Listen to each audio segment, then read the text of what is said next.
Shin Megami Tensei 5 Vengeance is officially here on all platforms. If you're a fan of the Persona series, these games are insanely fun and it's a well-deserved wait. Delivery, progression, the turn-based battle system, and additional content, a must-have. Are you going to be playing SMT? Let me know. They collabed with Slipknot. Literally, for SMT 5 Vengeance, collaborated with Slipknot. I was really excited to do this video and have just some simple playthroughs. I won't be giving too much spoilers, especially for people that are new to SMT. I was very familiar with Persona, but for some odd reason I never played SMT up until just recently. And since it is released, I was sold that everything's great about this game. The delivery, the animations, the movement is very swift. Battle is fun. It is turn-based JRPG with a great story. I really like the English dub lines too. You can do multiple languages, like if you're new to this and you don't understand exactly what I'm saying, but it is great. I think the voice acting is very fun. What's happening in the overview in the beginning is that you're a high school student and you're just making certain decisions. If you know exactly what I'm talking about, usually because you're familiar with Persona or just any type of RPG in these situations, I just want to give a huge shout out to like the art and everything on here. I had a great time. There's tons of ways to really fuse. You do your own mini fusions and you can do a lot of recruiting in terms of demons. You know, you can talk, you can escape. Just like,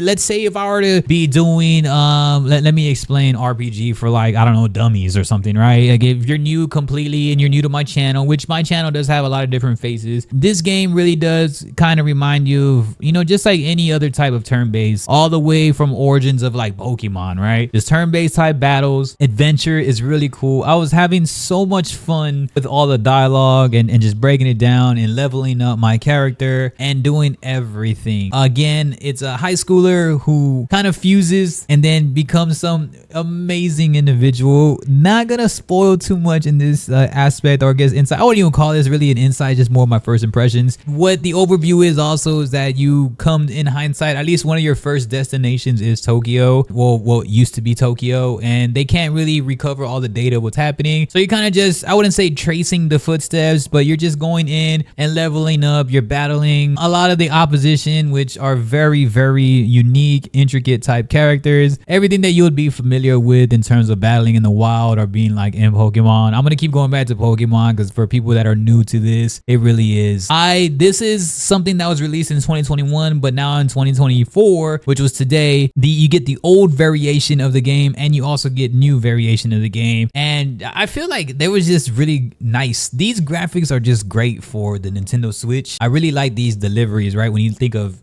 Zelda Breath of the Wild, and I think this is where Nintendo Switch really excels. This game is really gonna go under the radar just because I know Persona was huge, right? The Persona 3 Reloaded just came out on Xbox Game Pass, and I could not be any happier to play SMT, or at least be new to the series now. I really want to put a lot more time into it, give y'all my initial thoughts on it. It is a go. It is really, really, really fun. The traveling, you know, recruitment, items you do, people you come across, or characters you come across, I should say, both people, demons, characters, souls, everything, just even outside when you're just running around and wandering around on the adventure side and trying to just really recover and really trying to loot and meet people. All of that is just so fun. I never thought that I was gonna have that much fun in this game. I was actually really looking forward to SMT because the music keeps you super immersed. Now, some things tend to be repetitive if you don't really customize the right way. The hardest and most difficult thing will be for a lot of people is gonna be the overall customization of this game. This game has a lot of stuff to look into the menus to really learn. Rather it's just life, or you know, from basics that every RPG will give you, of course, your life, tons of power-ups and different types of level ups, certain types of items and different choices, from guarding to talking to trying to persuade somebody to you, like you trying to recruit, right? You got to persuade people to also come into your team. There's lots of different ways where it can really help your experience, and I feel that that's what makes these games excel so much, especially Persona also, is the amount of freedom in your choices and what you want to do. I think that's what really brings an immersion to the game. In previous videos also, I have talked about how JRPGs also from this level all the way into actual RPG, then going into like Souls games. These are mostly the trends of games in my opinion nowadays, because if you're just someone that's tired of always playing PvP all day, which is usually the more popular stature, these games tend to bring in, I wouldn't say cozy gamers because this game does get hard. SMT, Persona, they do get difficult, but these games can help out with you're dictating the pace. You can, you know, do as many side quests as you want. You can go anywhere. The freedom of choice, kind of how open world is, but this one's far more linear than just your traditional open world, of course. But those are also games as to why these games are starting to excel, especially Souls games. Souls games, and I feel RPGs are going to continuously just keep taking over and evolving due to the freedom of choices, due to how you can dictate the story, what you can make negative choices, positive choices. And I feel that those are always going to be games that are great because that makes developers work so hard to make alternate variations of the stories. And especially with SMT5, which we're playing right now, Vengeance, Shin Megami Tensei, you could, one, choose different stories. They already have the older story and a new story, the original story in 2021. And then now you can have various options also on what you want to do, who you want to trust. And that goes a lot into what Persona was, because Persona is the spinoff of what Atlus creates in this SMT series. So I'm glad that I was able to play my first one.